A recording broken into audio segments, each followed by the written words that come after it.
ناظرین گرامی، السلام علیکم ورحمۃ اللہ وبرکاتہ۔ میں ہوں آپ کا میزبان انصار عزیز ندوی اور آپ اس وقت دیکھ رہے ہیں سپر پرائم ٹائم۔ ناظرین، آج کچھ خاص خبریں نہیں تھی تو سوچا کہ آپ سے سپر پرائم ٹائم میں ملاقات کروں اور ایک اہم ترین موضوع پر گفتگو کروں۔ ناظرین، اسلام وہ مذہب ہے جو ہر دور میں اپنی جڑوں کو مضبوط کرتا رہا ہے۔ اس کے خلاف دشمنان اسلام کی سازشیں ہوتی رہی ہیں اور کئی صدیاں گزر گئیں، اس میں رکنے کا نام نہیں لے رہی۔ ہر طرح کا حربہ اس کے خلاف تمام باطل قوتوں نے یکجا ہو کر کے مل کر کے کیا، مگر یہ شجر ہے کہ نہ صرف ہرا بھرا ہے بلکہ اس کی تنیں اور جڑیں اس قدر مضبوط ہو چکی ہیں کہ باطل طاقتیں انگشت بدندہ ہیں کہ ہم نے ترقیات زمانہ کی ساری طاقتیں اس کے خلاف استعمال کر لی، مگر ہماری ہر سازش ناکام ہوتی رہی ہے اور ہر منصوبہ تکمیل سے پہلے ہی نیست و نابود ہو چکا ہوتا ہے یا ہو جاتا ہے۔ ناظرین، میں آج ایسے ہی ایک داستاں آپ کے سامنے رکھنا چاہتا ہوں کہ ایک اطالوی سماجی کارکن خاتون اسلام قبول کرتی ہے تو کس طرح اس کی قوم اس کے خلاف ہو جایا کرتی ہے، اور پھر سماج و طبقے میں اسے کس طرح طعن و تشنی کے تیر چبونے کی کوششیں ہوتی ہیں اور نشتر کی جاتی ہیں، مگر ایمان تو ایمان ہے۔ جب وہ کسی میں پیوست ہو گیا تو کیا تنقید اور کیا ایسے سماج کی پرواہ جو خود بگڑا ہوا ہو۔ جی ہاں ناظرین، اس کا نام ہے سلویا رومانو۔ سال 2018 میں نومبر کے مہینے میں اسے شمالی مشرقی کینیا کے ایک علاقے سے صومالیہ کی عسکری تنظیم الشباب نے اغوا کر لیا تھا۔ یہ ان دنوں اٹلی یعنی اطالوی NGO کے لیے رضاکارانہ طور پر کام کرتی تھی اور بحیثیت سماجی کارکن اسے خوب امداد کی، اس نے خوب امداد بھی کی، فلاحی و سماجی خدمات میں لگاتار لگی رہی، اور یہ جو امدادی تنظیم تھی یہ کینیا کے چکاما نامی گاؤں میں ایک یتیم خانہ چلا رہی تھی۔ جب رومانو کو الشباب کی جانب سے، جو وہاں کی عسکری تنظیم ہے، اغوا کیا گیا تو اٹلی میں ہنگامہ کھڑا ہو گیا۔ سیاست کرنے والے سیاست کرنے لگے، ہمدردی جتانے والے ہمدردی جتانے لگے۔ کسی نے کہا کہ اٹلی میں خدمت کرنے کے بجائے وہاں دور جا کر صومالیہ جیسے علاقے میں یہ فلاحی کام کرنے کی کیا ضرورت تھی، وغیرہ وغیرہ۔ بالخصوص انتہائی دائیں بازو کے لوگوں نے تنقید بھی کیا۔ بہرکیف جب موضوع تازہ تھا تو بحث ہوئی، کچھ دنوں تک موضوع جاری رہی، اس کے بعد ختم ہو گئی۔ پھر اچانک ابھی لاک ڈاؤن کے درمیان 9 مئی کو اٹلی کے وزیر اعظم نے ٹویٹر کے ذریعے رومانو کی رہائی کا اعلان کیا تو اٹلی میں زبردست جشن کا ماحول بنا۔ پھر اس کے بعد ساتھ ہی یہ خبر آئی کہ رومانو یرغمالی کے ایام میں مذہب اسلام کے تعلیمات سے متاثر ہو کر اسلام قبول کر لیا ہے، تو عصبیت رکھنے والوں کا غصہ ناک پر چڑھایا۔ پھر کیا تھا، ایک طوفان کھڑا ہو گیا، پورے اٹلی میں نئے بحث کا موضوع بن گیا، اور سلویا رومانو نے اپنا اسلامی نام عائشہ رکھ لیا تھا۔ جب اغواکاروں سے چھوٹ کر رومانو یعنی عائشہ روم واپس لوٹی تو وہ ہلکے ہرے رنگ کے جلباب، ڈھیلے ڈھالے اور پورے بدن کو ڈھانپنے والے لباس جس کو اکثر صومالی مسلم خواتین اپناتی ہیں، اس میں وہ دکھائی دے رہی تھی۔ ان کے استقبال کی ویڈیوز اور فوٹوز بھی دنیا بھر میں وائرل ہوئی، جو اس وقت آپ دیکھ رہے ہیں میرے پیچھے۔ مگر میڈیا، سخت دائیں بازو کی جانب جھکاؤ رکھنے والے لوگ کہاں خاموش بیٹھتے ہیں؟ میڈیا میں، سوشل میڈیا میں ہنگامہ کھڑا کر دیا۔ ایک اطالوی اخبار نے یہاں تک سرخی دے دی کہ ہم نے ایک مسلمان خاتون کو رہا کروایا۔ یعنی یہ اخبار یہ کہنے کی کوشش کر رہا تھا کہ جب حکومت کو معلوم تھا کہ وہ مسلمان تھی تو اس کو آزاد کرانے کی ضرورت ہی کیا تھی؟ یعنی حکومت کو چاہیے کہ وہ فقط مسیحی شہریوں کے تحفظ کو یقینی بنایا جائے، مسلمانوں کا نہیں۔ یہ اخبار کہنا چاہ رہا تھا۔ ایک اور اخبار الگیرونا لے کی شہ سرخی تھی، اسلامی اور خوشی، سلویا کی ناشکری۔ اس اخبار کے ایڈیٹر الساندرو سلوستی نے تو ساری حدیں پار کر دی اور طنز کرتے ہوئے لکھا کہ وہ دشمن کی جہادی وردی کے ساتھ لوٹی ہیں۔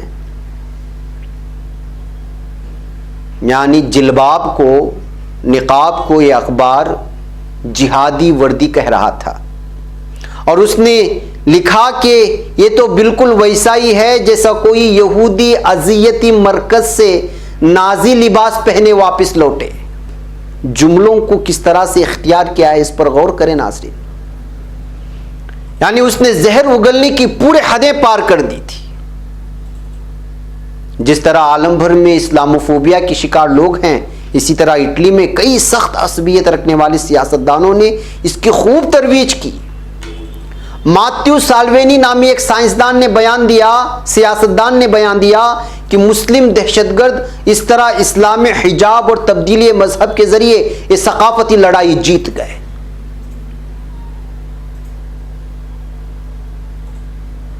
اس کے علاوہ سالوینی کے نائب اساندرو پاگونو نے تو رومانو کو ایک پارلیمانی سیشن میں نئی دہشت گرد قرار دیتے ہوئے بیان دیا۔ اس میدان میں کچھ اطالوی فیمنسٹ بھی اپنا ہاتھ صاف کرنے کی کوشش کی۔ نادیا ریوا نامی ایک فیمنسٹ نے اپنے فیس بک پوسٹ پر لکھا، ہرے رنگ کے ریسائکلنگ بیگ میں ایک مسکراتی خاتون۔ الفاظ دیکھیے آپ لوگ۔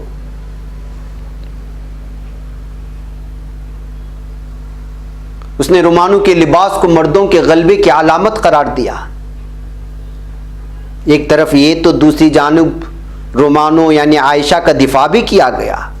بالخصوص اٹلی میں لبرل اور بائیں بازو کے حلقوں نے تنقید کیے جانے والوں کی مذمت کی اور عائشہ کا ساتھ دیا، مگر اذیت دینے والے، تنقید کرنے والوں نے پیچھا نہیں چھوڑا۔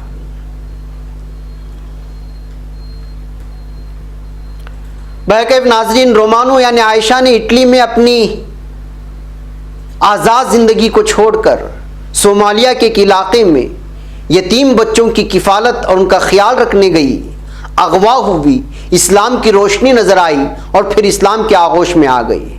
جب وہ باحجاب ہو کر حکومت کی میزبانی میں آ رہی تھی اور روم میں اس کا استقبال کیا جا رہا تھا تو ان مناظر کے دوران اس کی آنکھوں میں کہیں بھی کچھ ہچکچاہٹ نظر نہیں آ رہی تھی۔ وہ پراعتماد، باحجاب، خود کو مسلمان پا کر کے خود کے اندر ایک اعتماد اس کے نظروں میں نظر آ رہا تھا۔ اور یہی ہے ایمان کی طاقت۔ جب ایمان سمجھ میں آئے اور اس کا یقین دل میں بیٹھ جائے تو پھر یہ تنقیدیں، یہ چپتے ہوئے تبصرے کوئی معنی نہیں رکھتے۔ ناظرین، اندازہ لگائیے، رومانو ایک ایسے دور میں ایمان لائی جب دنیا کہتی ہے کہ ہر ایک کو اپنی آزادی حاصل ہے، ہر طرح کی آزادی، خود کو دنیا نئے روپ میں ڈھال کر انسانی حقوق کی بات کرتی ہے، مگر یہی چیز جب مسلمان کی بات آتی ہے تو پوری دنیا کس طرح تعصب کا شکار ہو جاتی ہے، آپ اس واقعے سے اندازہ لگا سکتے ہیں۔ ناظرین، میں اس داستان کے حوالے سے آپ کے سامنے کہنا چاہ رہا ہوں کہ آج کے حالات میں اگر آپ خود کو غیر محفوظ تصور کرتے ہیں یا کر رہے ہیں تو پھر یہ آپ کی بھول ہے، کیونکہ ایمان والوں کے ساتھ ہر دور میں اس طرح کے حالات پیش آئے ہیں۔ اس طرح کے حالات سے ایمان کو مضبوط بنانا ہے، نہ کہ خود کو ہلکان کرنا۔ مجھے بریک کی ایک چھوٹی سی اجازت ہے یہاں پر۔ بریک کے بعد میں آپ کو بتاؤں گا کہ اب تک کتنی مشہور شخصیات نے اسلام قبول کیا، پھر میرا اپنا پیغام آپ کے سامنے رکھتا ہوں۔ ناظرین، استقبال ہے سیدھی بات کے سپر پرائم ٹائم میں۔ آئیے میں آپ کو آگے جانے سے پہلے دنیا بھر کی ان مشہور شخصیتوں کی تفصیلات آپ لوگوں کے سامنے رکھوں جنہوں نے اسلامی تعلیمات سے متاثر ہو کر یا کسی نہ کسی واقعے کے حوالے سے نہ صرف اسلام کو قبول کیا، بلکہ قبول اسلام سے ایسے لوگوں نے دنیا میں ایک بہترین پیغام لوگوں کو دیا۔ جی ہاں، ایپسیائی تورا فجی کے سیاستدان، انہوں نے ایمان قبول کیا۔ ڈیوڈ موسا پڑکوک برطانوی مسیحیت سے مشرب با اسلام ہوئے، اسلامک پارٹی آف بریٹن کے رہنما بنے۔ الحاج ملک شہباز جو میلکم ایکس یا میلکم لٹل کے نام سے مشہور تھے، امریکہ میں حقوق انسانی کے مشہور علمبردار، مسیحیت سے نیشن آف اسلام میں داخل ہوئے اور مشہور حج کے بعد اسلام قبول کیا۔ ابراہیم ہوپر جن کو ڈوگلس ہوپر کہا جاتا ہے، اسی طرح عیدی امین یوگانڈا کے سابق صدر، کیتھولک مسیحیت کو چھوڑ کر اسلام قبول کیا۔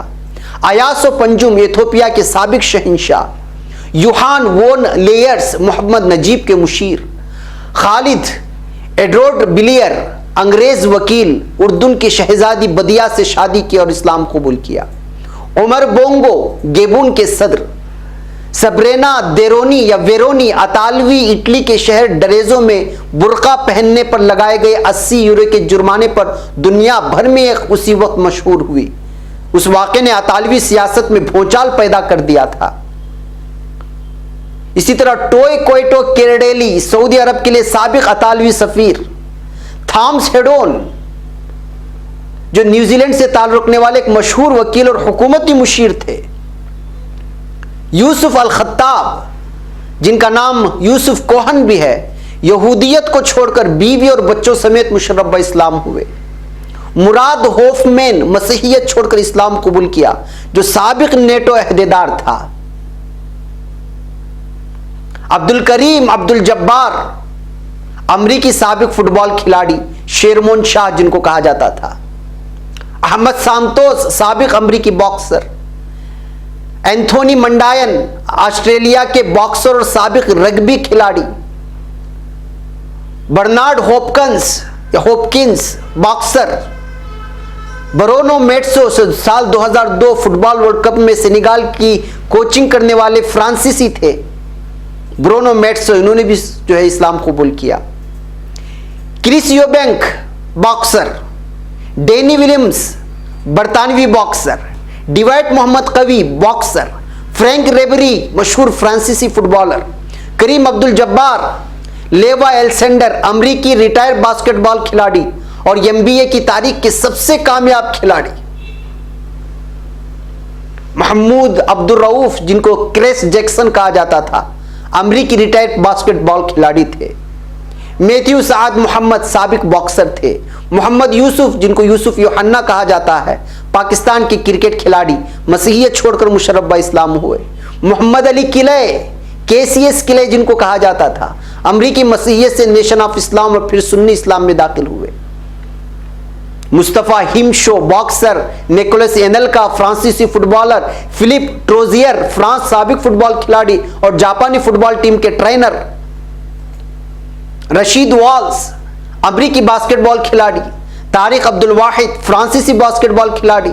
عبدالاحد داؤد ڈیوڈ بنجامن کیلڈانی جن کا نام تھا، سابق رومن کیتھولک کے مبلغ تھا لیکن اسلام قبول کیا۔ عبدالاحد عمر گیری ملر جن کو کہا جاتا ہے، committee on relations with public ایسوسی ایشن کے سابق مبلغ اور منتظم تھے۔ ابو یحییٰ جیرالڈ ایف ڈرگس سابق مسیحی۔ عمر فاروق عبداللہ اسلام عالم۔ یوسف ایشس سابق مسیحی مبلغ۔ امینہ اسلمی مسیحیت چھوڑ کر اسلام قبول کیا، دانشور اور director international union of Muslim women کے، اس وقت وہ دانش بھی ہیں اور ڈائریکٹر بھی ہیں۔ بلال فلپس سابق مسیحی اسلامی دانش اور مصنف، حامد الگر جامعہ کیلیفورنیا اور برکلے میں برطانوی پروفیسر، جعفری مکتب فکر اور ایرانی تہذیب کے ماہر، محمد عبد الرحمن بارکر اردو کے پروفیسر، جامعہ مینیسوٹا کے شعبہ جنوبی ایشیائی تعلیمات کے سابق سربراہ، محمد پکتال سابق مسیحی قرآن مجید کا معروف انگریزی ترجمہ انہوں نے ہی کیا، عبد الحکیم مراد، ٹموتھی جے ونٹر جن کو کہا گیا جامعہ کیمبرج میں مطالعہ اسلام کے لیکچرر تھے، خالد یاسین امریکی سابق مسیحی اسلامی ٹیچنگ انسٹیٹیوٹ کے ایگزیکٹو ڈائریکٹر، حمزہ یوسف سابق مسیحی مشہور اسلامی دانش۔ ناظرین ایسے بہت سارے لوگ ہیں، کتنا نام آپ کو گنوایا جائے، چاہے کھیل کے شعبے سے ہو، فن و ثقافت کے شعبے سے ہو، مذہب دیگر مذاہب کے وہ مبلغ ہی کیوں نہ ہو، یا وہ پھر سیاستدان ہی کیوں نہ ہو، یا وہ بالی ووڈ یا ہالی ووڈ سے ہی تعلق رکھنے والے کیوں نہ ہو،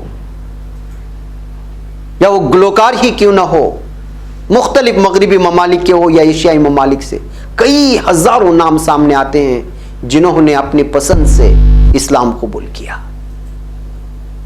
ناظرین یہ ساری تفصیلات میں آپ کے سامنے کیوں رکھ رہا ہوں؟ آج مجھے اس موضوع پر بولنے کی کیوں ضرورت پیش آئی؟ کیونکہ آج ہم خود کو ایک مظلوم قوم سمجھ کر کے ایک عجیب کشمکش میں مبتلا ہو گئے ہیں۔ اس وقت عالم بھر میں مسلمانوں کے ساتھ پیش آ رہے حادثات کو لے کر احساس کمتری کا شکار ہوتے جا رہے ہیں۔ ہمیں یہ نہیں بھولنا چاہیے کہ ہمارا تعلق ایک ایسی قوم سے ہے جس نے ہمیشہ نازک حالات میں خود کو مضبوط کیا، دشمنان اسلام سے لوہا لینے کی نہ صرف کوشش کی بلکہ منافقوں سمیت گھر کے بےدیوں کو کیفر کردار تک پہنچایا، اور ساتھ ہی اپنا ربط اللہ اور اس کے رسول سے مضبوط بنایا، تو اللہ کی غیبی نصرتیں نازل ہوتی رہی ہیں ہر دور میں۔ آج ہمارا مسئلہ یہ ہے کہ ہم دونوں میدان میں اس وقت بہت پیچھے چلے جا چکے ہیں۔ ہم اپنے خوابوں کا جائزہ لیں تو ہمیں پتہ چلے گا کہ ان تمناؤں میں صرف اور صرف دنیا ہے، اس میں مذہب اور آخرت کہیں نظر نہیں آتا۔ پوری دنیا میں اسلام کے نام لیواؤں کی تعداد لگاتار بڑھتی جا رہی ہے، مگر سب سے زیادہ اگر تنقید ہوتی ہے، مذمت ہوتی ہے، تو اسی قوم کی ہوتی ہے، اسی مذہب کی ہوتی ہے۔ ہم نے بامقصد زندگی کے مطلب کو سمجھا ہی نہیں ہے۔ دنیا کہتی رہی کہ اپنے ویژن کو سمجھو، اپنے ویژن کو سمجھو، اور ہم نے اپنا ویژن متعین کیا، مگر دنیا کو خواب دیکھا ہے مگر طے نہیں کیا کہ کس طرح کا خواب دیکھنا ہے۔ وہ خواب جو آپ کو پرسکون نیند سلا دے وہ خواب نہیں ہے، وہ تو سراب ہے۔ خواب تو وہ ہوتے ہیں جو آپ کو سونے نہیں دیتے۔ خواب آپ کے مستقبل کی وہ روشن تصویر ہیں جسے آپ زمانے حال میں اپنے چشم تصور سے دیکھتے ہیں اور اس کی جستجو کرتے ہیں۔ ویژن کا تعلق اگر آپ سمجھ رہے ہیں کہ آنکھوں سے ہے تو آپ غلط ہیں۔ اس کا تعلق دل و دماغ سے ہوتا ہے۔ ویژن جو ہمیں شریعت کے دائرے میں رہتے ہوئے اپنی منزل کی تلاش میں نکل جانا ہے۔ آپ کو اپنا ویژن ایک طے کرنے سے پہلے اپنے حدود کو سمجھنا ضروری ہے، اور قرآن و سنت کی روشنی میں دنیا کو بھی اور آخرت کو بھی سمجھنا ہوگا، تب جا کر دونوں کا ویژن طے کر سکتے ہیں۔ ایک مختصر سی کہانی ہے، سن لے، جس کو ایلس ان ونڈرلینڈ کتاب میں لیوس کیرول نے لکھا ہے، اور یہ مشہور انگریزی مصنف ہے، آپ لوگ جانتے ہوں گے۔ آپ سرچ کریں گوگل میں تو آپ کو مل جائے گی اس کی کہانیاں۔ وہ کہتا ہے ایلس نامی ایک بچی تھی، اس کے ساتھ ہی خرگوش اور بلی۔ ایک دن راستے پر چلتے چلتے ایلس یعنی وہ بچی پھسل جاتی ہے اور پھر ایک طلسماتی یعنی جادوئی دنیا میں جا پہنچتی ہے۔ عام طور پر مغربی دنیا میں طلسماتی دنیا کی بہت زیادہ چرچا ہوتا ہے۔ وہ لوگ آگے بڑھ جاتے ہیں بلی کے ساتھ اور خرگوش کے ساتھ، وہ بچی جیسے ہی آگے بڑھتے ہیں 2 راستے ملتے ہیں. اب بچی پریشان ہو کر بلی سے پوچھتی ہے کہ بتاؤ کہ راستے کا انتخاب کیسے کرے اور کس راستے پر چلے. اس کے جواب میں وہ بلی پوچھتی ہے کہ راستے کا انتخاب تو بعد میں ہوگا، پہلے یہ بتائیے کہ آپ کی منزل کہاں ہے. وہ بچی ایل سے بڑی معصومانہ انداز میں جواب دیتی ہے کہ مجھے کیا پتا کہ کہاں جانا ہے. تو جواب میں بلی کہتی ہے جب آپ کو منزل کا علم ہی نہیں، اس کا پتہ ہی نہیں، تو پھر آپ کوئی بھی راستہ اپنا لو، کیا فرق پڑتا ہے. ناظرین، ہماری زندگی بھی وہی طلسماتی دنیا اور جادوئی دنیا ہے. یہ ایک سفر ہے، بڑھ رہے ہیں، مختلف راستے مل رہے ہیں، ہر کوئی اپنی جانب بلا رہا ہے اور ہم کھینچے چلے جا رہے ہیں کیونکہ منزل کا پتہ نہیں ہے. مقصد اور ویژن معلوم نہ ہو تو پھر اتنی بڑی تعداد سے، اتنی حکومتوں سے، اتنی ساری کامیابیوں کا کیا فائدہ ہے جس کا ہم دعویٰ کرتے ہیں اس وقت پوری دنیا میں. صراط مستقیم کا راستہ دے دیا گیا تھا، دے دیا گیا ہے، مگر ہمیں پتہ ہی نہیں. ہم بس الجھنوں کا شکار ہیں. میں نے جو اوپر 9 مسلم بھائی تھے ان کا جو تذکرہ کیا، ان کو اس جادوئی دنیا میں اپنی منزل مل گئی تھی. یتیم بچوں کی خدمت کرنے کے لیے اپنی آزاد اور پرتکلف زندگی چھوڑ کر سلویا رومانو یعنی ہماری عائشہ بہن نے صومالیہ چلی گئی، اغوا کر لی گئی، جیل کی کال کوٹری میں اسلام کے نام لیواؤں کے اخلاق سے متاثر ہو کر اپنی منزل کو پا لیا اور اپنا ویژن مقرر کر لیا.